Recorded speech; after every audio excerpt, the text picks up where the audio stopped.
radar and does what they want to do. Mexicans stick with Mexicans. It's weird. And when you but said that's not the consensus on this fucking act, or even in general in public.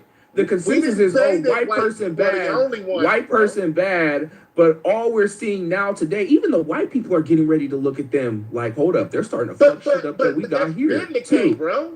So I don't understand why you guys are so fucking pinpointed on white people when we really need to be worried about them other people. Hold on, bro. I held on enough for you, to be honest with you. I'm saying this. When you said Mexicans, they've always done that. They've always been about the self-preservation of Mexicans. Whites have always been about the preservation of whites. Chinese have always been about the self-preservation. That's not my point, bro. That's what. But what I'm saying is, we're so busy blaming everybody else. When I say black people, right? Like my man Othello said, we have mayors, we have senators, we have millionaires, we have middle class, we have successful black people. We've got winning illustrations that we can thrive in America if we look at what is out here. The problem is, we're so segmented that we argue and we're so divisive over bullshit that we don't stand.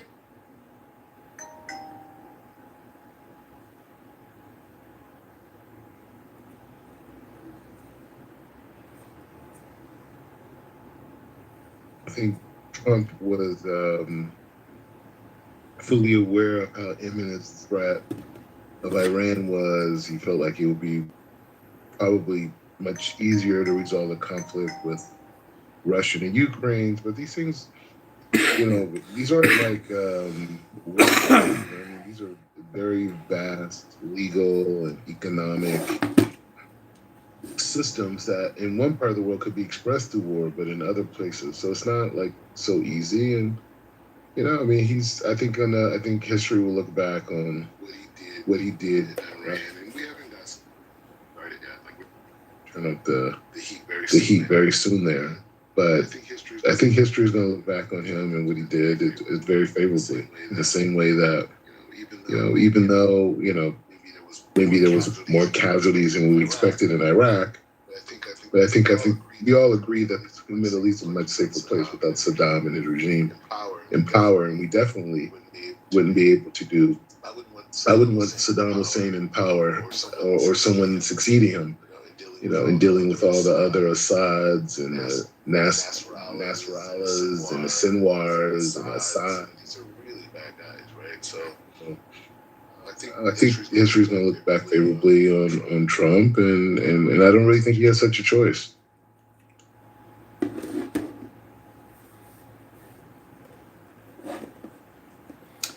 Hello, thank you for that excellent analysis, Black Rabbi. That was really top-notch. Geopolitical strategy was genius. Kitover, what's going on, buddy? Good morning. Hello, LS. Cool PTR. Are you black? Like Black Rabbi? Anyways, back to the title of the room. Is Donald John Trump keeping his promises to his voters, to the American people? Is he upholding the Constitution and the Declaration? Is he a happily married man? They're claiming Melania hasn't been seen for months, and he's having a great time with this hot blonde at the White House. Did you see him smiling, having a good time on the plane with her? Well, at least he's happy. Because if our president isn't even happy, well, then we're really fucked. So that's the good news. He's still calling out CNN reporters, calling them fake news. You're fake news. And he had that young lifeguard there with the kid he rescued. He seems pretty happy, But people here on Clubhouse, as you know, are chronic complainers that have no happiness themselves. And they love to waste their time flapping their lips nonstop. A lot of Trump derangement syndrome. I think personally it's indicative of a personal self-esteem issue. A lot of projection onto that orange man just all the time. Some people have stopped or slowed down their projections because they know that time is limited. And if all they do is spend all their time talking about the orange man bad, well, there's no time left to even enjoy their own lives. Hello, how are you Hello. Hello, Jordan. Hello, Alistair, Mr. America. Waste more time than Kidman. You know, You mean John Kitover? Chicago mayoral candidate? There's nobody named Kitman here that I know of. You're wasting your life. That's all. I'm wasting my life. Is that a projection onto me from you? Are you wasting your life, LS? Unfortunately, doesn't come on close in his campaign and the promise. What do you think in Mr. President Donald Trump? You tell us, Jordan. Is he a good man? Is he a good leader? Is he funny? Yeah, good. Funny is good leader, but I think the American election time is coming soon. Sometimes coming. Well, what time is it right now?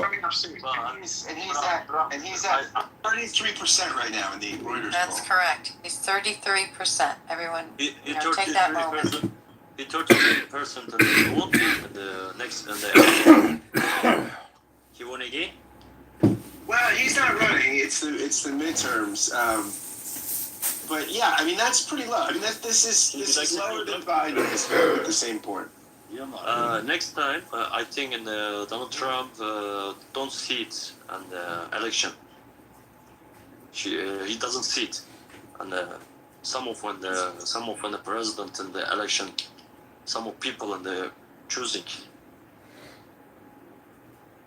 I'm not translate by the way. I'm so sorry. It's good. Yes, sir. Where from? I'm from Philadelphia, the city of brotherly love. Birthplace in the country. It's nice. I was born in Istanbul. I'm from Turkey. My nationality Turkey.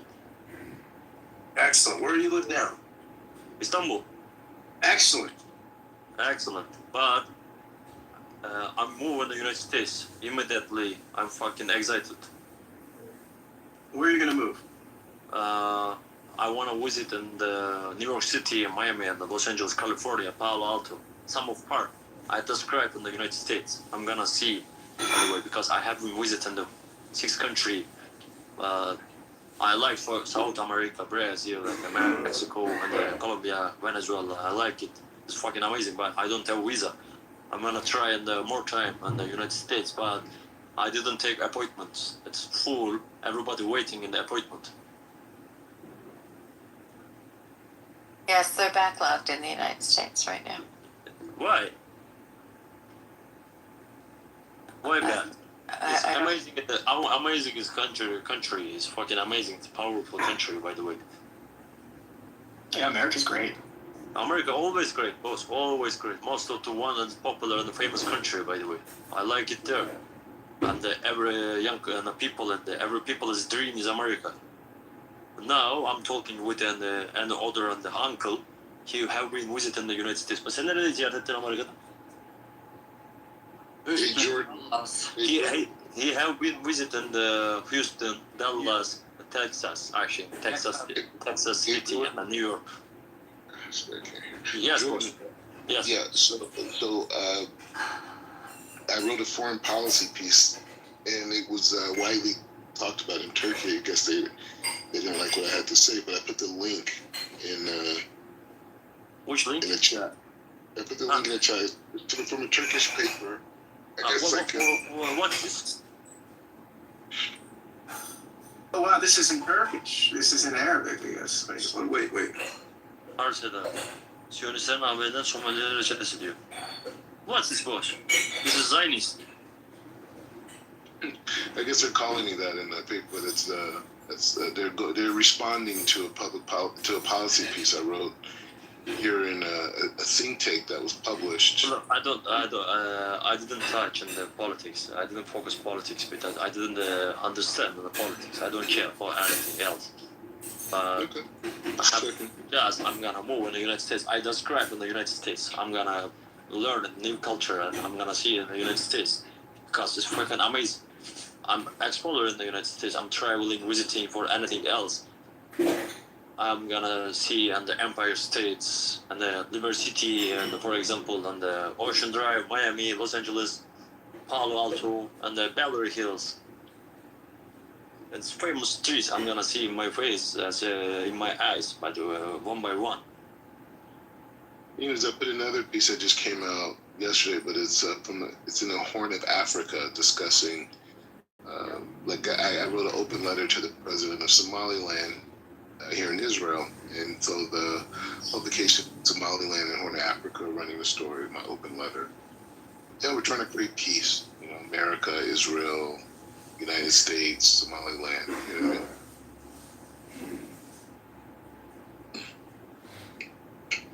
You're like a world commentator here, Black Messiah.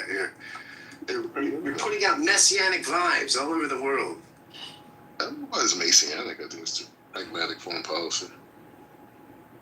Yeah, Trump's pretty much just like a centrist moderate. He's not that extreme at all. Like, he's very centrist. What position, Samuel, do you think Trump has that are centrist? What would you say those are? That he's like a centrist. I mean, like, he is a centrist. He's a populist, right? Like, that's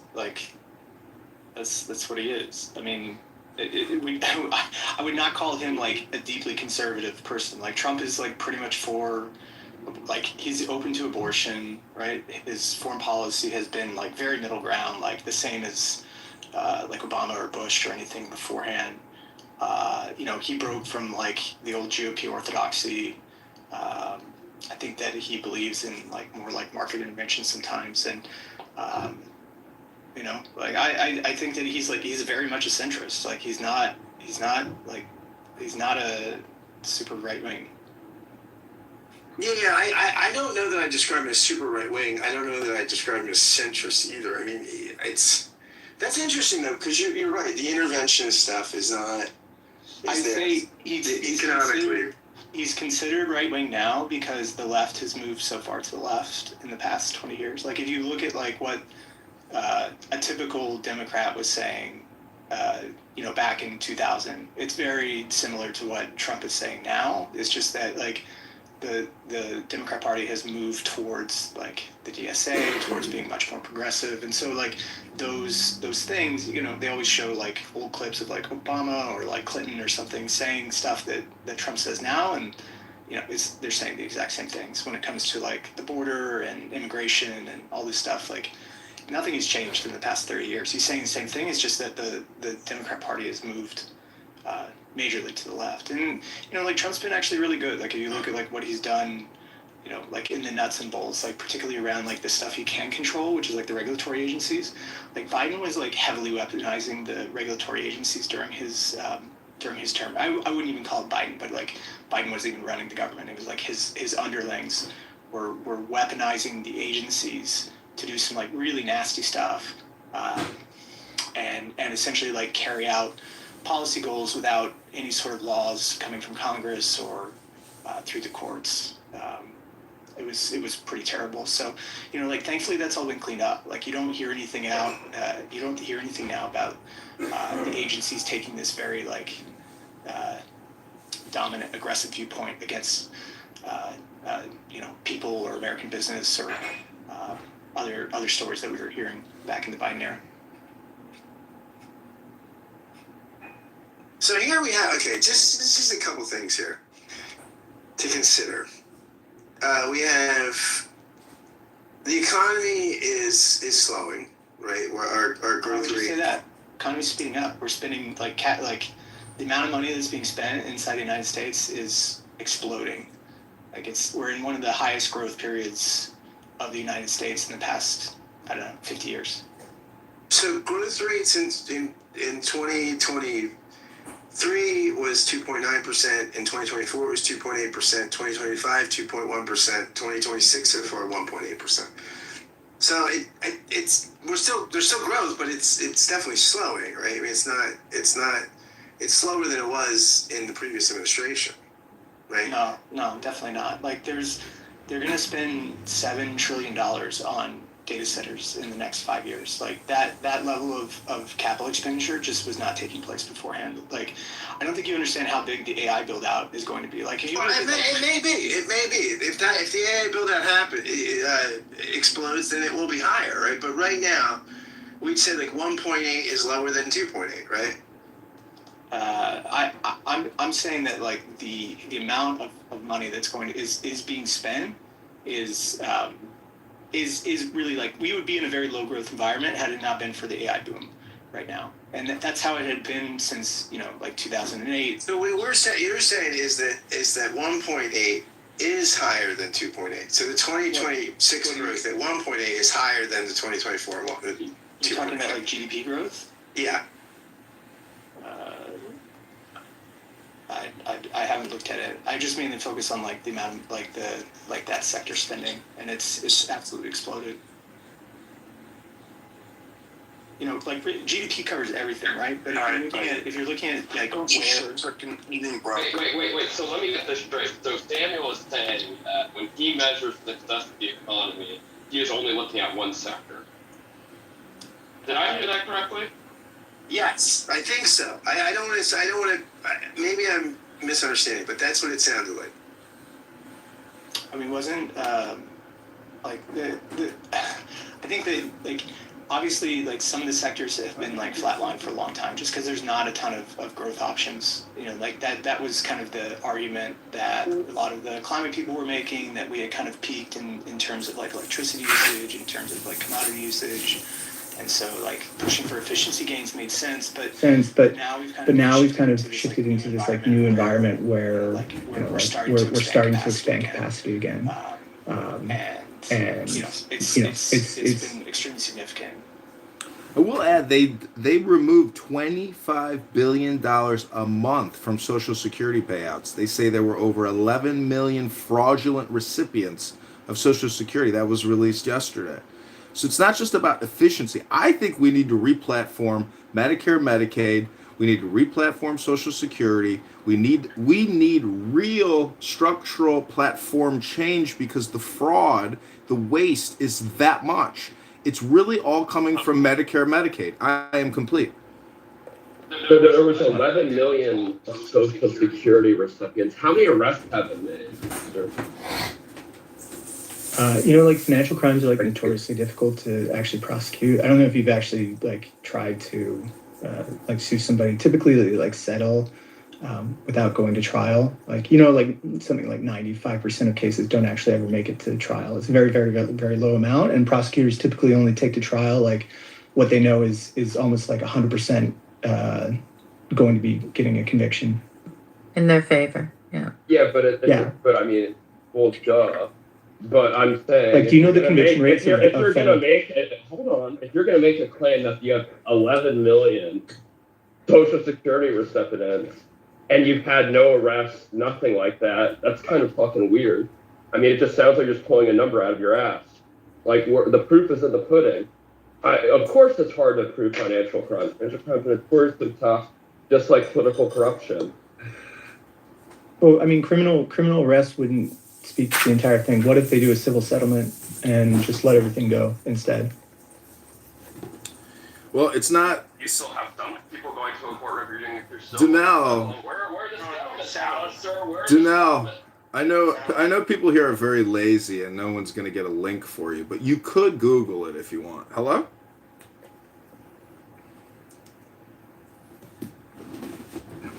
Like, most of the time, these federal prosecutors don't want to go to trial. They just want to settle beforehand and move on because that increases the amount of caseload that they can take on. Like, it's very rare to go to trial.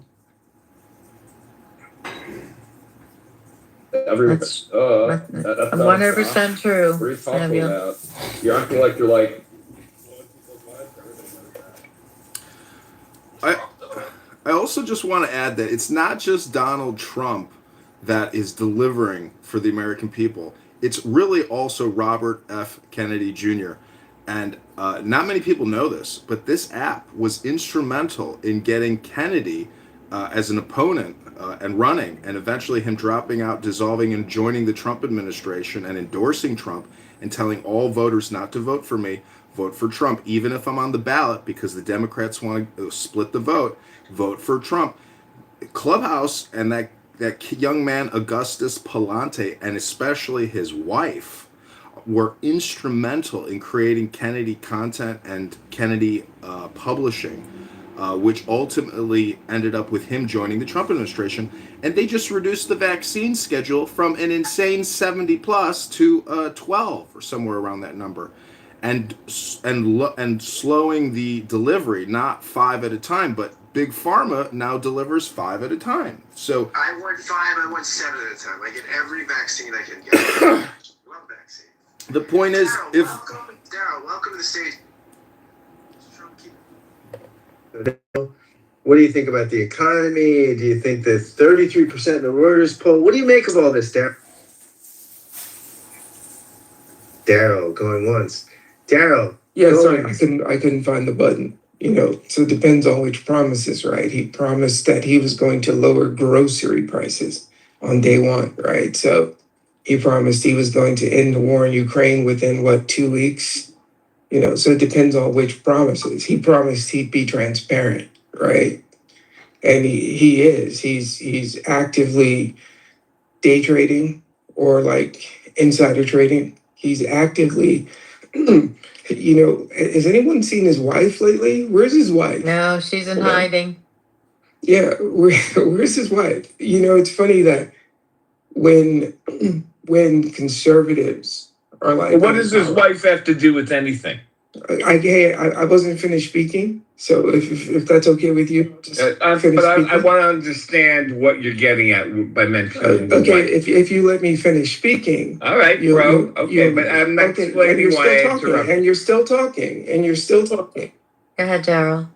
It's like poor impulse control people have, right? So it's kind of like when conservatives are in charge, they always talk about the value of the wives and the value of the woman and the value of this and traditional family. And yet where's his wife?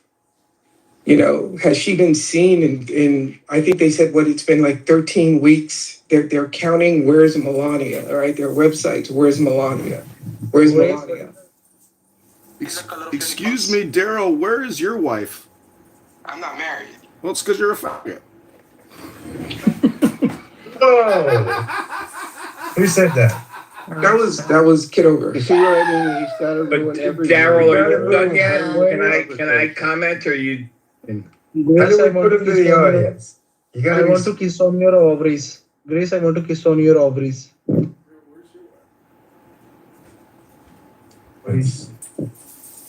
That. Bringing up Trump's wife is wild. She has nothing to do with it. This is a news story, though, right? She's nobody elected her. Exactly. If Obama's wife was gone, this would be all over the thing. Obama wore a tan suit, and people said he was a fascist. I don't remember that being that big a deal. It was a huge deal. People are playing the victim with Obama's tan suit. It was not that big a deal. I didn't think it was a big deal. I don't care at all what he wears, but it was a huge deal. It was a huge deal. They went on and on and on about this for 3 weeks about the tan suit. This is what I call selective memory. Absolutely. I like the tan. Isn't everybody that works in media some closet homosexual, and so they love to talk about people's fashion choices? Yeah, I don't understand. It's not like Republican conservative Americans weren't talking about tan suit. It was the media. So you guys are just repeating media propaganda, you schmucks. No, it was conservative media. It wasn't ABC News. It was conservative. Toposphere hated the tan. I don't know why, but it just was a thing. Yeah, but we just all of the conservative media people are closeted homosexuals, and so they love talking about this stuff because it's catty. Dude, the tan suit is back in the news from liberal media, not conservative media. What are you talking about? It's so at the last 2 RNC conventions, Grindr, which is I don't know if you don't know what Grindr is, but Grindr is a hookup app for gay men. And Grindr crashed the last 2 times the RNC gets together. They say Grindr always crashes during the RNC. There's a difference between being gay and gay TM, trademark gay. one is being gay and just like doing stuff in the bedroom, and like nobody really cares about that. Like, sure, that happens all the time, but like when you make an identity your lifestyle, that's when it becomes obnoxious, right? When you have like your identity is what you determine the world around you as, like that's when you become obnoxious and people don't like you anymore. Like, who cares? Like this is the same type of like puritanical stuff that's been happening. It doesn't really matter if it's one party or the other. Like, just let people go home and do whatever stuff in the bedroom they want, and then, you know, like, well, who cares? I know a gay man here in Chicago who is Democrat liberal, but he's also racist. He's also a nasty person who calls me a bitch sometimes in the back of the bar where we hang out. And I'm like shocked because he's a liberal Democrat, but yet he's so rude, obnoxious, nasty. He's funny, and he's my wingman. He tries to pick up the young boys. I try to pick up the young girls. But, you know, politically, he hates Trump, but yet he's accepting of other people liking Trump. He doesn't care. And he believes that corruption in the Democrat Party is rampant. So how do you liberal progressives address the corruption in your own party? Hello? Get over the quality of the discourse is unbelievable. You know, it's, you know, amazing. So this is a New York Times piece. Randy, do you think Trump's keeping his promises? This is Stephen Ratner, who's a pretty regarded economist. Well, prominent. I won't say regarded. He's a prominent guy. Whether you regard him or not is pretty, I'm sure, subjective. But he's got 11 promises on fundamental things like wages, tariffs, the economy, all this stuff. I don't know, Randy. Trump's at 33% in Reuters, which is usually a favorable poll for Republicans and conservatives. What do you make of all this, Randy? Well, you know, I wasn't expecting that question, and the one biggest issue, bigger than anything else, is the Iran war. He promised no new wars, and of course, there isn't a war in Iran. But I personally am okay with the war in Iran, and I hope that we resume it after the midterm elections, and I hope that we defeat Iran. So I am okay with Trump. I feel like every other president kept kicking it down the road, kicking the Iran problem down the road. Meantime, Iran got more and more dangerous. I feel like Trump has taken on Iran, and we have to finish the job. And to not finish the job in Iran, to me, is inconceivable, because they are going to get strong again very quickly. And they are, if we can get rid of the IRGC, we can make the planet safer for the next 100 years. So, you know, viva Trump, good luck, Trump. God bless Trump, and let's finish his job. Yeah, but Randy, I feel like nobody in Iran that can take over. I mean, that's the big deal. Well, Randy, the Iranian army could take over. No, they wouldn't. No. they're already taken over. They're 60% of the country's army. And Russia and China are not going to stop supplying Iran with explosives and weapon systems, etc.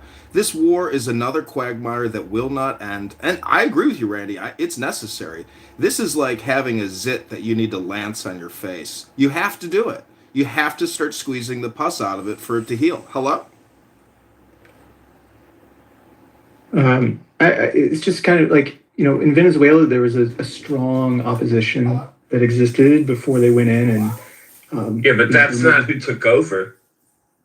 Right, but still, there was some sort of power structure which was friendly to the United States, that was able to make a backroom deal before they went in and took out the president, or even afterwards. They were able to come in and maintain a lot of the power structure without having to either bring in the opposition or completely gut everything. With the IRGC, there's no political figures who, one, are friendly to the United States, and two, have enough internal power to come in and dethrone the current regime. And so Iran is a much different country than Venezuela. It's much larger. They have a much different topography. It's very hard to attack Tehran or even maintain any sort of like boots on the ground there. So I don't know. I don't know what happens because there's not really like a case where we send in troops to Iran. We can continue to like drone them and bomb them, but like that's about it. Well, like I said, the scenario is that the Iranian army takes over. They have a coup. They take over, and they are less fanatic than the IRGC. And there's a history of that happening in the region, and that they are preferred to the IRGC. Randy, do you really differentiate between military personnel in a country at war? You don't. It's political ideology. I differentiate between the IRGC and the Iranian army, yeah. Do you think those institutions have different ideology, or the leaders of those institutions are any different? They're unified in a war, Randy. All right. Look, we can agree. We can disagree.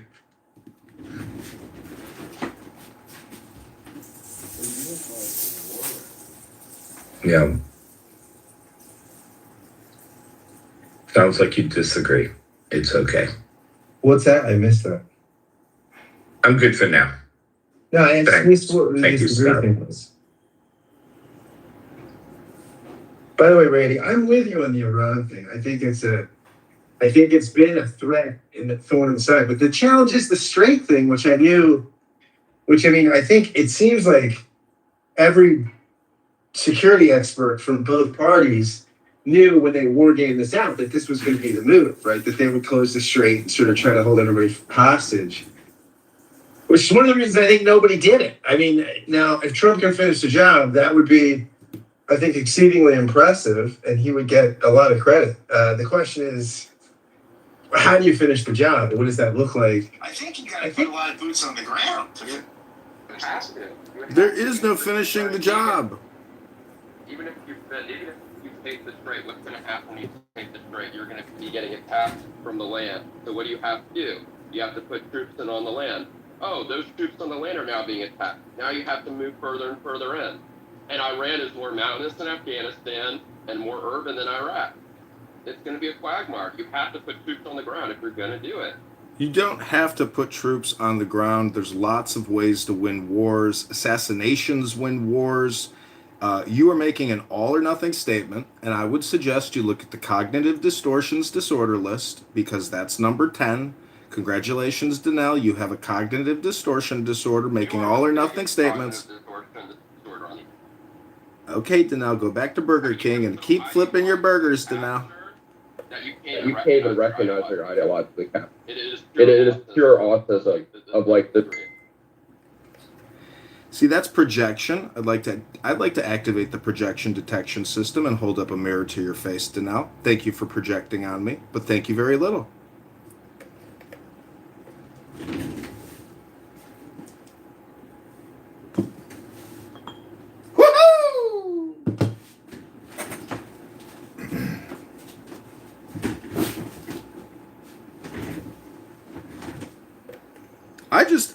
I refer to books. You see, I don't just refer to my opinion. And, in some famous Chinese book, it says that war, is that your psychotic burger flipper left? What I'm trying to say is war is a funeral process that both sides administer.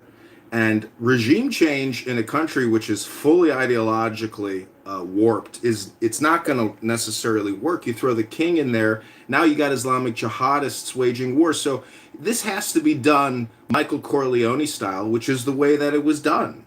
Trump and Netanyahu launched a sneak attack, killed one of the worst leaders on the planet, which was a major blow and a major victory. The problem is people on this app, I don't even know what the word apathetic means, but what I'm saying is it's like they're living their own depression and morose real time by being political and judicial analysts here on Clown House. Hello?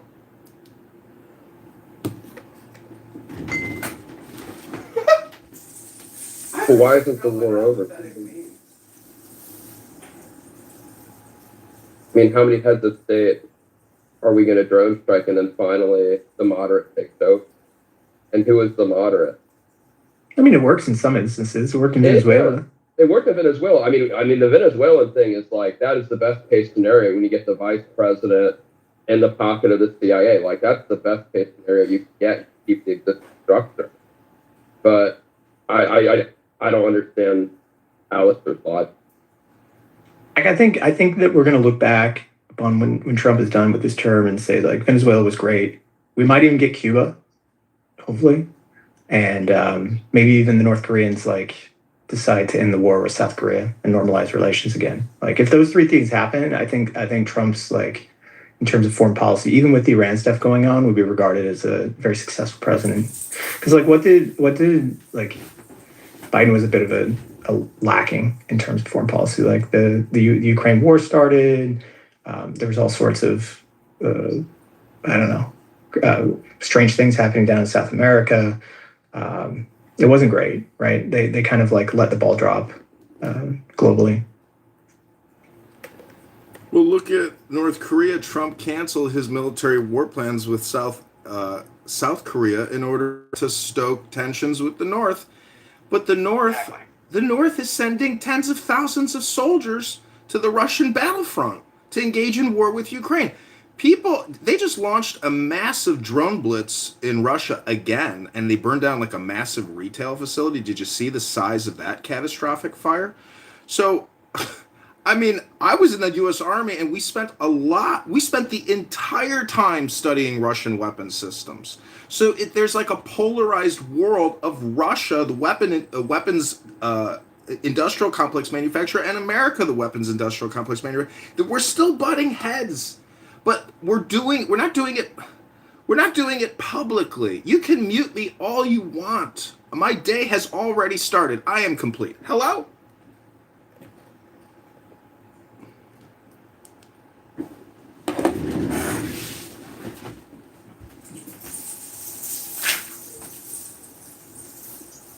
I do like a hello. Where did you come up with that?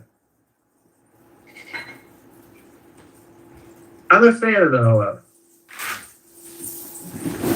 When he ends his statement? Hello? It's a clubhouse thing. It's definitely an African-American thing. I think it's like a homing beacon location thing. It's like sending out a ping, and you want to get a ping back, so you go, hello? And nobody says that as well as you do when you say it that way. Scott, I knew you had read this as soon as I saw it this morning.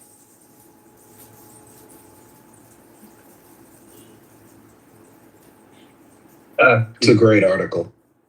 I like Stephen Ratner too. You got the Trump quote. You got the date it was made. You got the venue in which you can find the quote, and then you just have the numbers.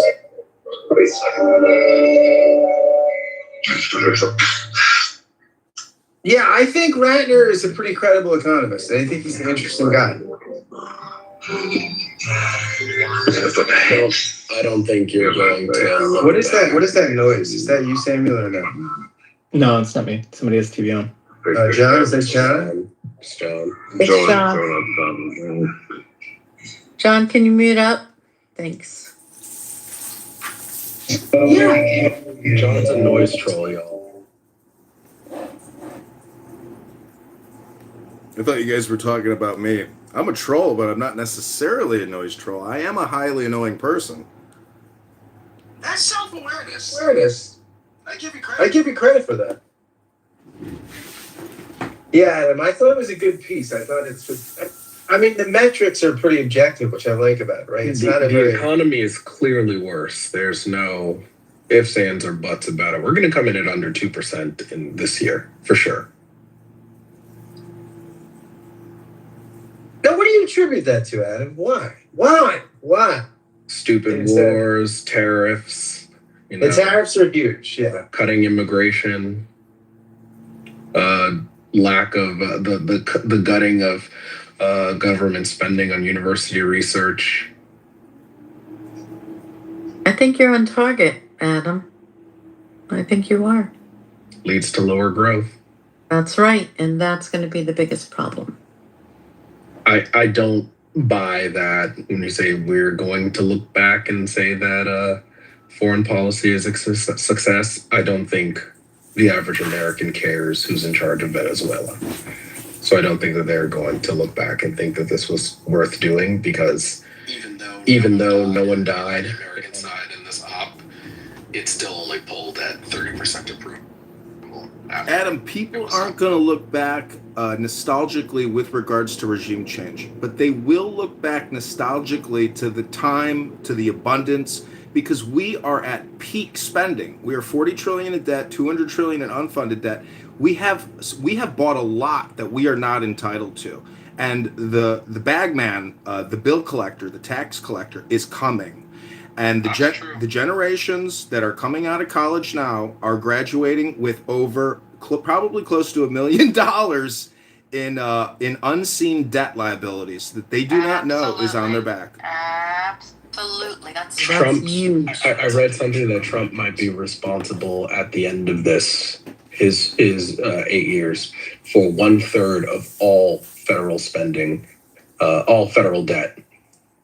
At the end of his one administration. So I don't think conservatives can ever talk about the debt and the deficit after this is all said and done, because none of them are talking about it while the spending is.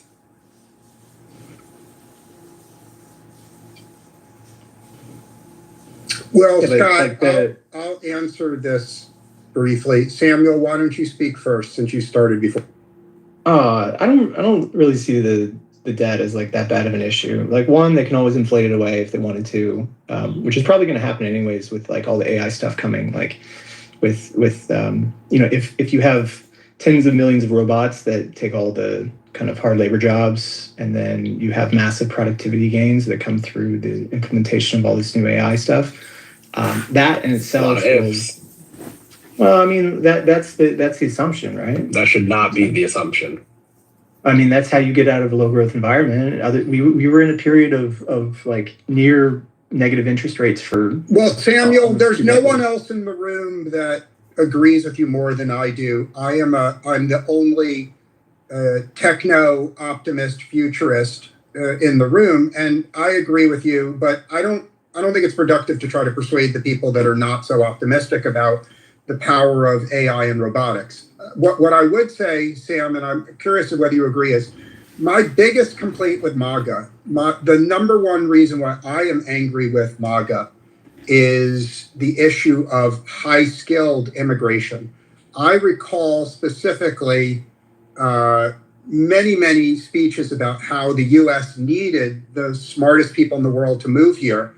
I spend a lot of my time in Silicon Valley. The majority of Silicon Valley companies wouldn't exist if we didn't have super smart immigrants. So bottom line, Samuel, is I think right from the very beginning of Clubhouse, I've offended both the left wing and the right wing by asking for hundreds and hundreds of millions of super skilled immigrants to come here, but zero unskilled immigrants.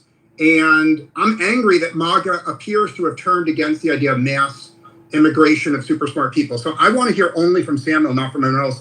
Do you feel as strongly as I do that the U.S. needs an enormous number of super highly smart people? Yeah, no, I would agree with that. Yeah. See, Elmo. If you're an exceptional person, you should be able to come in and build and run a business or do anything like that. I think the question really, most of those questions around like an H-1B visa was like, should you allow these essentially like mills to bring in these kind of mid-skill workers, and instead of paying an American like $120,000 a year, you're able to bring in like an H-1B that you're paying like $70. Like, should that continue? I would think no. I would just say that the Trump administration is not interested in these immigrants, regardless of skill level. They're not interested in. Is that your opinion? I mean, it's very clear they've cut H-1Bs like to the bone. They're not trying to refocus on people who have. Are you sure about that, Adam? Do you got Google's internal numbers? Do you have Microsoft's internal numbers? Do you have any internal numbers? You don't, Adam. You don't. I'm in pharma, so yes, I've seen it. This pharma's the number 2 industry for H-1Bs. But you're not in big tech. You're in big pharma. Okay. Yeah, but pharma is also a huge employer of H-1Bs, the second biggest after big tech. right? It's also clear that in terms of like budgeting, right, and the debt, you should not budget assuming that you're going to have these fantastical growth rates. If they happen, great. But that should not be the assumption. That was the assumption when they passed the big, beautiful bill, that we would have 4% GDP growth per year, which was absurd, right? You should not expect that to happen. You should hope it happens, but you should budget to much more realistic numbers. That's the only thing that makes sense. It doesn't make sense to assume that this thing that's never happened before is going to happen. Adam, the budget is based on a percentage of the overall economy, and the stock market at an all-time high. They keep publishing articles saying that we are in an AI bubble. Eventually, this massive bubble will implode, and guess who's going to get left with the losses? The pensioners across the whole country. The entire nation will financially suffer when the AI bubble collapses. And as a political leader, if I was in charge, I would advise the pension funds, in my opinion, to liquidate now at all-time highs, because the future, in my opinion, is not optimistic. I am very pessimistic about the financial future of this country, because for 26 years, we've indebted ourselves, and delusional DSA people who think you can just inflate your way out of it and pay debt with debt are the dumbest fucking faggot retards on the planet. I think it's very clear that you can't just inflate your way out of the debt, because Americans hate inflation. You will lose if you try to do that.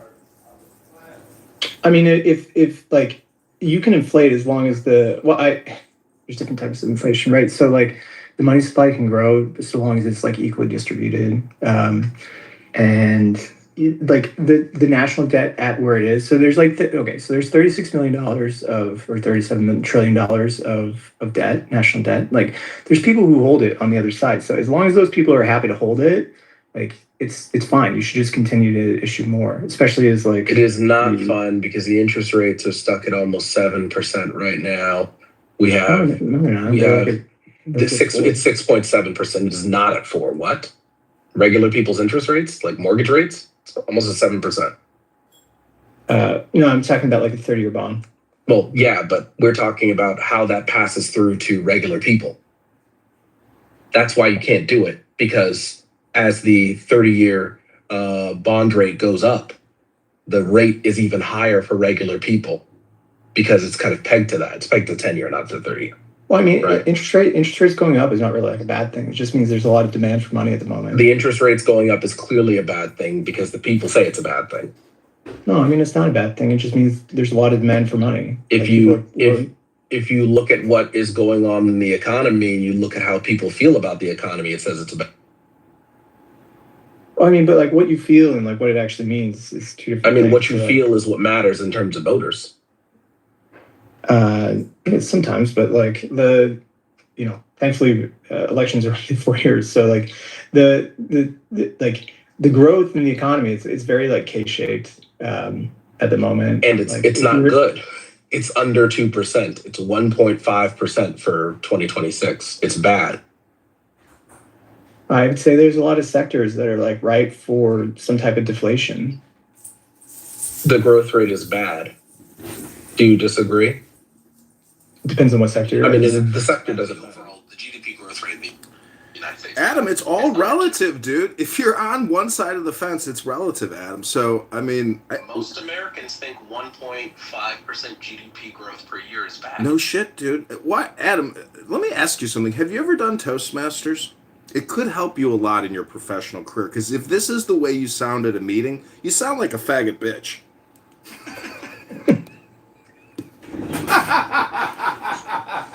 So the 30-year is a benchmark for mortgages. It's the 10-year. Correct. And so it's because most people will either refinance or sell their home within 10 years, because first-time home buyers who don't have kids often within, I think it's somewhere between 5 and 7 years, will move to a bigger home.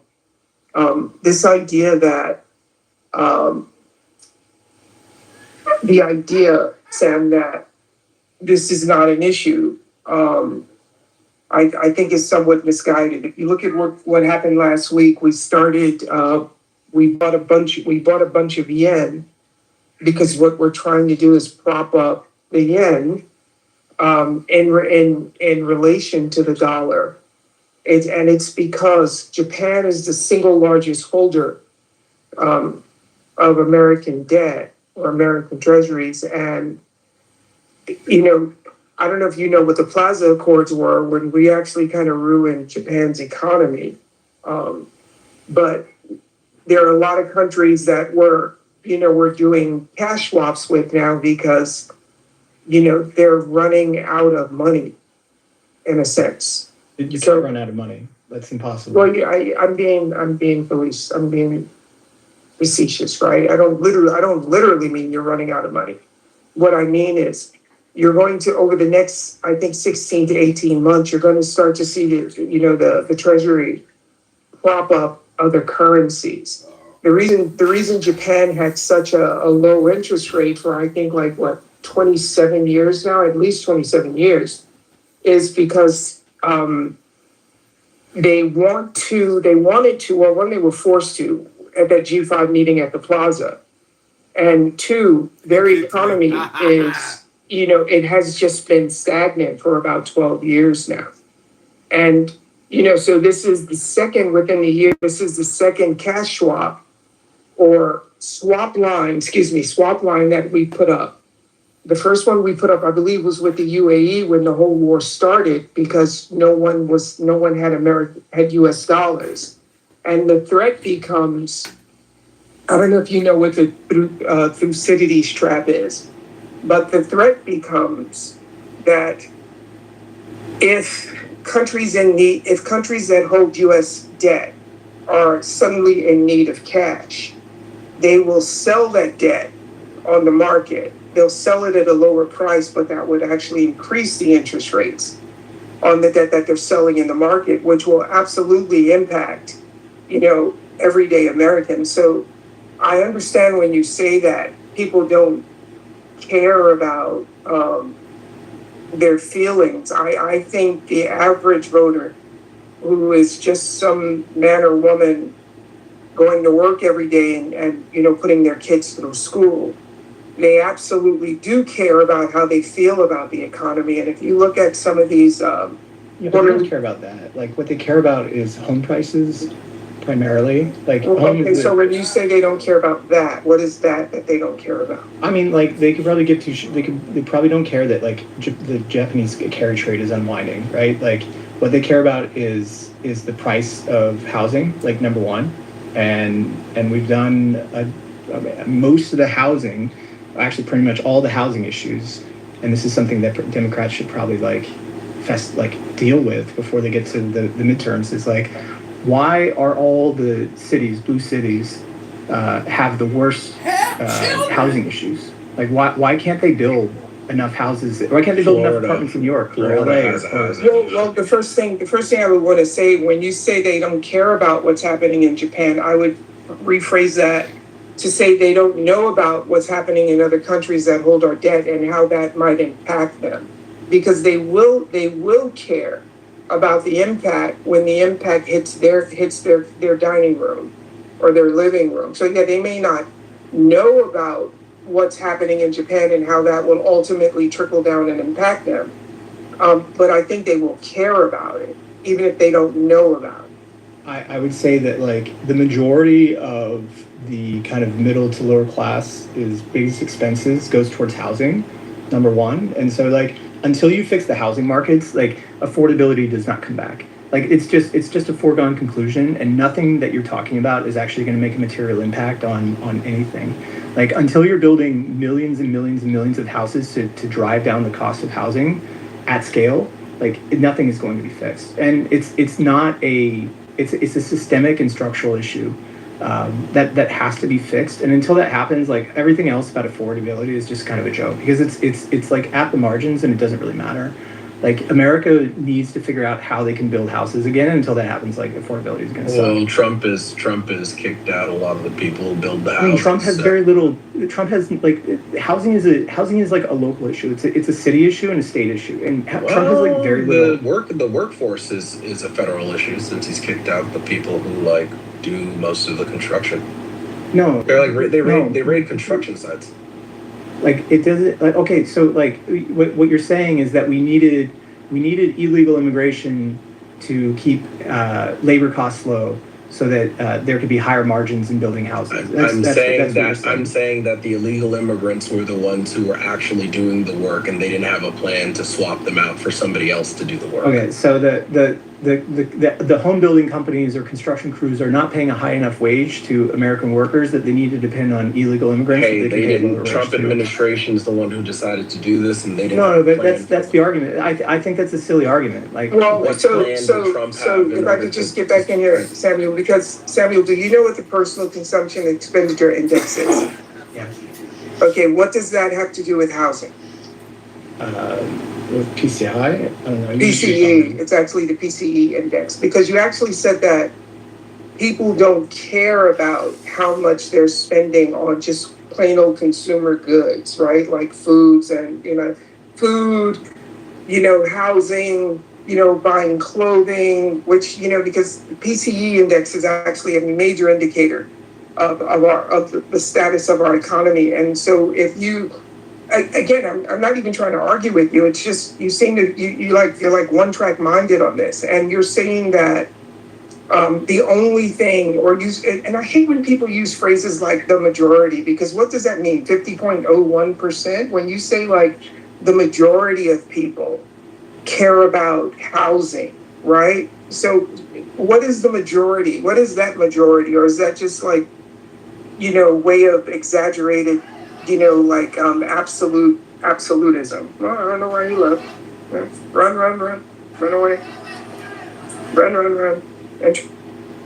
It's weird to say that, the conservatives don't want to talk about this one, huh? It's interesting to not mention that Trump has run off a lot of the construction workers, and then to make them, they're not paying enough. Yeah, but like Trump ran them all off, the workers that we do have. So that's going to contribute to a lack of building. And if you didn't factor that into your anti-illegal immigrant process, then you end up in the situation that you're in now. And Trump is president. So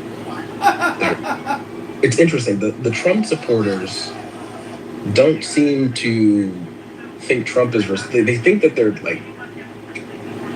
just sitting around and that they're spectators, that they're not in control of the full control of the government. They don't want to take responsibility for anything that's happening. As he trades daily.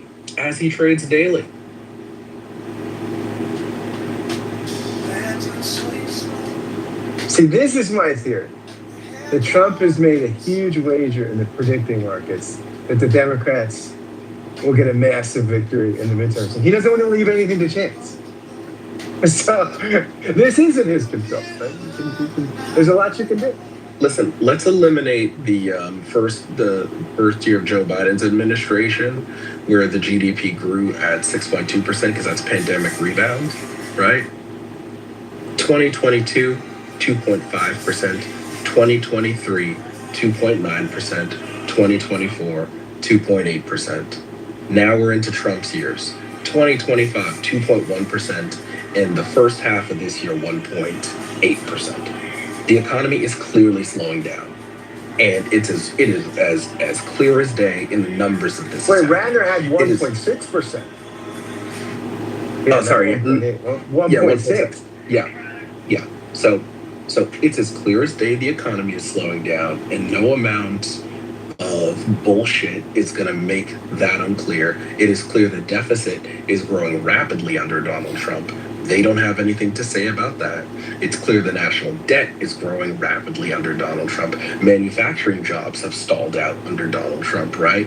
There's been no growth. There's been loss of manufacturing jobs under Donald Trump, right? Hey, just wanted to say really quickly, in addition to what you're saying, Adam, Another thing is that I think I read somewhere that the only portion of the economy that's growing is related to the AI sector and healthcare sector. So everything else is in a recession. I'm not sure, but I think I read that somewhere. Yeah, I'm not even sure what the counter argument would be of like, are there any metrics that would indicate that the economy is in? No. Youporn's not doing good. $4 gas. Well, that's why I think the talking point from the real sycophantic ones has transitioned to it's your patriotic duty to pay for higher gas prices so we can defeat Iran. Like we didn't even get into the 26% jump in healthcare prices from last year under Donald Trump. John is unusually quiet right now.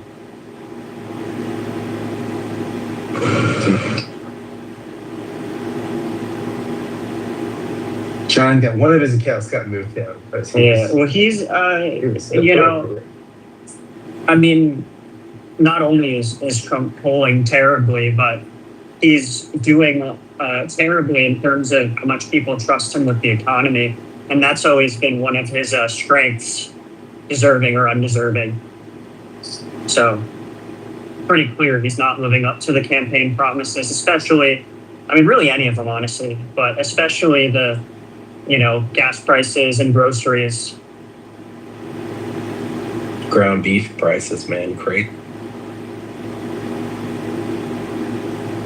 You notice, remember when they were talking about Trump running for a third term? You notice they don't even make that joke anymore now. Well, yeah, I mean, he is, more unpopular than Biden was at any point during his presidency, I think.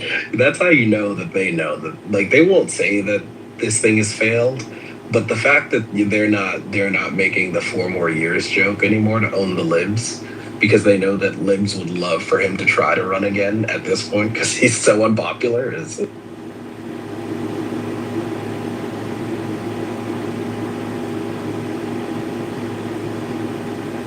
I mean, clearly they're dejected.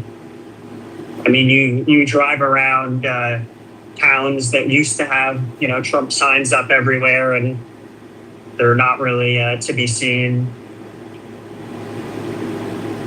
I don't know. Even in clubhouse rooms, the MAGA people don't sound super enthusiastic. Yeah, the gas is really getting them. Because they're big stupid trucks. Big stupid trucks and living 45 miles from city centers. So they're really hurting from the gas. Yeah, I don't even have a car anymore.